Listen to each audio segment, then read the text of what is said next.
আওয়ামী লীগ যত সিদ্ধান্তগুলো নিয়েছে, প্রতিটা সিদ্ধান্ত আপনি একটু আল্লাহর রাস্তায় আমি অনুরোধ করছি। অনেক আওয়ামী লীগের আমার বাজানরা আছেন, আপনার দেশ স্বাধীন করেছেন, সেই চেতনায় আপনারা আওয়ামী লীগ করেন, কিন্তু যারা আওয়ামী লীগের নেতৃত্ব দিয়েছে ওরা দেশের জন্য রাজনীতি করে নাই, ভারতের তাবেদার হিসেবে বাংলার জমিনে রাজনীতি করেছে।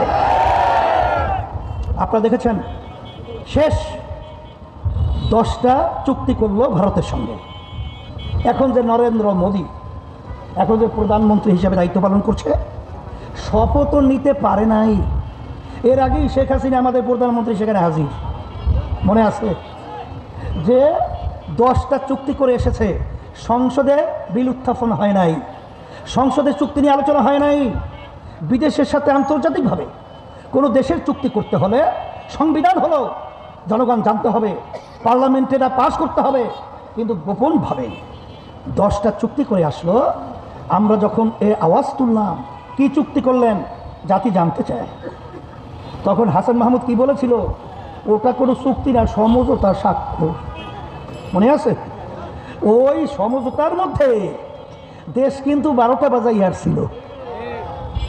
আমাদের দেশের ভিতরে বলছিল তারা নাকি সেখানে দেশে কি করিডোর, আর আমরা বলছি ওটা করিডোর, ওরা বলছে কিনা ট্রানজিট। ওরা বলছে কি ট্রানজিট করিডোর কিন্তু এক জিনিস না। ট্রানজিট আন্তর্জাতিক ব্যাপারে বৈধ, কিন্তু করিডোরের ব্যাপারে কিন্তু আলোচনা আছে। ট্রানজিট বলা হয় এক রাষ্ট্রের ভিতর থেকে আপনি অন্য রাষ্ট্রে যাবেন, অন্য দেশ ব্যবহার করবেন, এইটাকে ট্রানজিট বলে। কিন্তু ভারতকে যে করিডোর দিয়েছিল প্রায় 75 না কত কিলোমিটারের মতো, সেখানে কিন্তু ভারত থেকে ঢুকে অন্য দেশে ঢোকার কোনো রাস্তা নাই। তাদের দেশ থেকে আমাদের দেশে ঢুকে তাদের দেশেই ঢোকা, অর্থাৎ করিডোর। সেখানে তারা ঢুকবে, গাড়ি নিয়ে ঢুকবে না অস্ত্র নিয়ে ঢুকবে না কি নিয়ে ঢুকবে, আমাদের দেশে কোনো সৈনিক, সেনাবাহিনী বা কেউ কোনো খবরদারিও করতে পারবে না। এই হইল ভারতের সরকার। আমি আওয়ামী লীগকে ভারতের দালাল বলি না, আমি আওয়ামী লীগকে বলি ভারতেরই সরকার। মনে আছে? বক্তব্য মনে আছে? কিছু আমাদের জাতীয় ভাই আমরা বলি জাতীয় ভাই, মানে আমরা আলেম পরিচয় দেই, তারাও আলেম পরিচয় দেয়।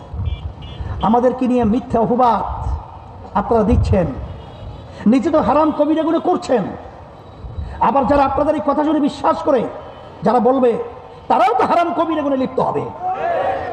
আপনারা বলছেন যে 15.5 বছর 16 বছর আমরা আওয়ামী লীগের দালালি করেছি, মাপ চেতে হবে, এরপর আমাদের সাথে কথা হতে পারে।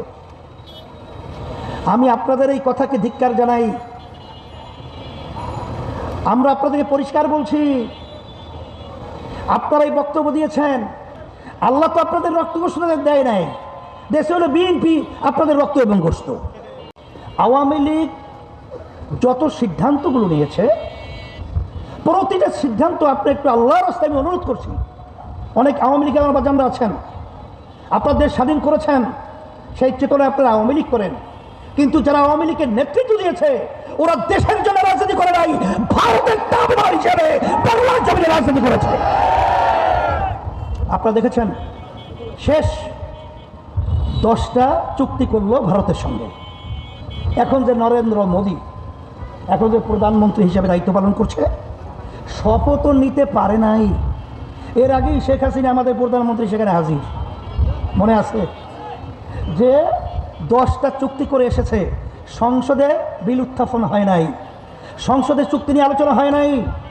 বিদেশের সাথে আন্তর্জাতিকভাবে কোনো দেশের চুক্তি করতে হলে সংবিধান হলো, জনগণ জানতে হবে, পার্লামেন্টে এটা পাস করতে হবে, কিন্তু গোপনভাবে 10টা চুক্তি করে আসলো।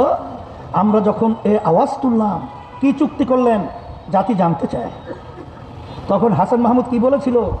ওটা কোনো চুক্তি না, সমঝোতার স্বাক্ষর। মনে আছে? ওই সমঝোতার মধ্যে দেশ কিন্তু 12টা বাজাই আসছিল। আমাদের দেশের ভিতরে বলছিল তারা নাকি সেখানে দেশে কি করিডোর, আর আমরা বলছি ওটা করিডোর, ওরা বলছে কিনা ট্রানজিট। ওরা বলছে কি ট্রানজিট করিডোর কিন্তু এক জিনিস না। ট্রানজিট আন্তর্জাতিক ব্যাপারে বৈধ, কিন্তু করিডোরের ব্যাপারে কিন্তু আলোচনা আছে। ট্রানজিট বলা হয় এক রাষ্ট্রের ভিতর থেকে আপনি অন্য রাষ্ট্রে যাবেন, অন্য দেশ ব্যবহার করবেন, এইটাকে ট্রানজিট বলে। কিন্তু ভারতকে যে করিডোর দিয়েছিল প্রায় 75 না কত কিলোমিটারের মতো, সেখানে কিন্তু ভারত থেকে ঢুকে অন্য দেশে ঢোকার কোনো রাস্তা নাই। তাদের দেশ থেকে আমাদের দেশে ঢুকে তাদের দেশেই ঢোকা, অর্থাৎ করিডোর। সেখানে তারা ঢুকবে, গাড়ি নিয়ে ঢুকবে না অস্ত্র নিয়ে ঢুকবে না কি নিয়ে ঢুকবে, আমাদের দেশে কোনো সৈনিক সেনাবাহিনী বা কেউ কোনো খবরদারিও করতে পারবে না। এই হইল ভারতের সরকার। আমি আওয়ামী লীগকে ভারতের দালাল বলি না, আমি আওয়ামী লীগকে বলি ভারতেরই সরকার। মনে আছে? বক্তব্য মনে আছে? কিছু আমাদের জাতীয় ভাই আমরা বলি জাতীয় ভাই, মানে আমরা আলেম পরিচয় দেই, তারাও আলেম পরিচয় দেয়। আমাদেরকে নিয়ে মিথ্যা অপবাদ আপনারা দিচ্ছেন, নিজে তো হারাম কবিরাগুলো করছেন। আবার যারা আপনাদের এই কথা শুনে বিশ্বাস করে, যারা বলবে, তারাও তো হারাম কবিরাগুলো লিপ্ত হবে। আপনারা বলছেন যে 15.5 বছর 16 বছর আমরা আওয়ামী লীগের দালালি করেছি, মাপ চেতে হবে, এরপর আমাদের সাথে কথা হতে পারে। আমি আপনাদের এই কথাকে ধিক্কার জানাই। আমরা আপনাদেরকে পরিষ্কার বলছি, আপনারা এই বক্তব্য দিয়েছেন, আল্লাহ তো আপনাদের রক্ত গোশত দেয় নাই, দেশে হলো বিএনপি আপনাদের রক্ত এবং গোশত।